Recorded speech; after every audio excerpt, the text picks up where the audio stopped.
अस्सलाम वालेकुम व्यूवर्स, मैं हूं मैमुना मुस्लिमा और आपको अपनी वीडियो में एक बार फिर से वेलकम कहती हूं। काली गर्दन की बहुत सी रिक्वेस्ट मसूल हो चुकी हैं और ये एक ऐसा इशू भी है जिसके लिए बहुत से लोग परेशान नजर आते हैं। इस पर मैं पहले भी एक इफेक्टिव वीडियो बना चुकी हूँ। वो वीडियो देखने के लिए YouTube सर्च बार में लिखिए ब्लैक नेक मैमुना और सर्च रिजल्ट में सबसे पहली वीडियो पर क्लिक करके वीडियो देख सकते हैं।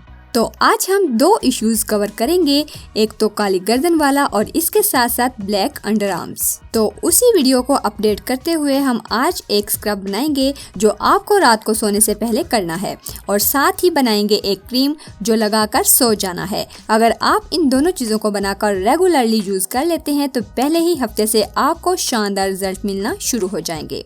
रेमेडी बनाने के लिए चीजें भी बिल्कुल आसान सी हैं, कोई मुश्किल नहीं। थोड़ा सा गंदम का दलिया लें। ये दलिया वो नहीं है जो चक्की से मिलता है, इसे व्हीट पोरिज कहते हैं या ओट मील भी कहा जाता है। ओट मील बहुत अच्छा एक्सफोलिएटर है, स्किन को हील करता है, एंटी इन्फ्लेमेटरी प्रॉपर्टीज रखता है। ये हर स्किन टाइप पर सूट करता है, इवन के मोर सेंसिटिव स्किन पर भी। बाजार से फौजी व्हीट पोरिज का डब्बा मिल जाएगा, वो आप ले लें। इसको इस तरह से बिल्कुल बारीक पीस लें, किसी ग्राइंडर वगैरह में डालकर। इस पिसे हुए दलिये का 1 चम्मच एक खाली बाउल में डाल लें। फिर इसमें मिला दें 1 चम्मच दही, फिर 1 चम्मच बादाम का तेल यानी आलमंड ऑयल। अगर ये ना मिले तो नारियल यानी कोकोनट ऑयल भी यूज कर सकते हैं। इतना करने के बाद अब इसको अच्छी तरह मिलाकर मिक्स कर लें। दही में लैक्टिक एसिड होता है जो डेड स्किन को हटाने में मदद देता है और पोर्स को टाइटन करता है। दही में बहुत ज्यादा न्यूट्रिएंट्स पाए जाते हैं। ये न्यूट्रिएंट्स स्किन फ्रेंडली होते हैं जो स्किन को रिजुविनेट, हेल्दी और फ्लॉलेस बनाते हैं और ये भी तकरीबन हर किस्म की स्किन पर बहुत इफेक्टिव होती है। इसमें जिंक, कैल्शियम और विटामिन भी पाए जाते हैं।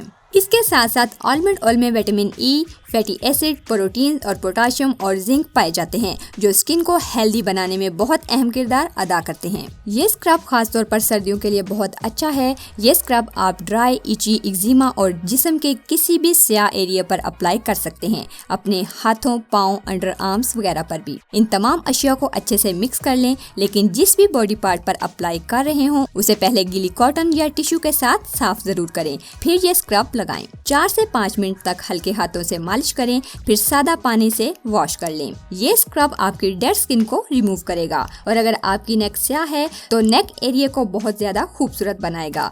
इस्तेमाल कैसे करना है मैं बताती हूँ। इस स्क्रब के बाद आपने रात को सोने से पहले एक क्रीम भी यूज करनी है अपने डार्क पार्ट्स पर। ये क्रीम और स्क्रब आप अपने साफ फेस पर भी अप्लाई कर सकते हैं।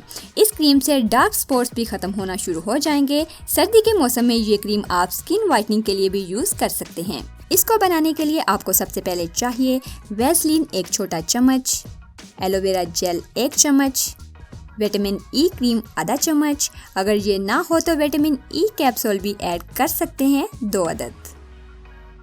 इन तीनों चीज़ों को अच्छी तरह मिक्स कर लें। वैसलीन, विटामिन ई और एलोवेरा जेल के फ़वाइद और यूजेज पर मैं अलग अलग वीडियोस बना चुकी हूँ, जिसे आप उस चीज़ के नाम के साथ मैमुना लिखकर सर्च कर सकते हैं। ये क्रीम सूजी हुई आंखों के लिए भी बहुत अच्छी है। इसको सारी रात लगाना है। इस क्रीम को आप रोजाना इस्तेमाल कर सकते हैं, अपने किसी भी बॉडी पार्ट पर यूज करें, कोई प्रॉब्लम नहीं है। ये क्रीम ब्राइटनिंग, मॉइस्चराइजिंग और बेहतरीन स्पॉट रिमूवर है। इस क्रीम को आप किसी भी एयर टाइट कंटेनर में डालकर 10 दिन तक इजीली स्टोर कर सकते हैं। ये क्रीम रात को सोने से पहले अपनी गर्दन या किसी भी हिस्से पर लगाकर सुबह नीम गर्म पानी से वॉश कर लें। यानी पहले आपने ये स्क्रब अप्लाई करना है और सादा पानी से स्किन को धोने के बाद ये क्रीम लगा लें। वीडियो पसंद आई हो तो लाइक एंड शेयर कीजिए। वीडियो के मुतालिक कोई बात हो तो नीचे कमेंट्स कीजिए। मिलते हैं एक और नई वीडियो में, तब तक के लिए अल्लाह हाफिज।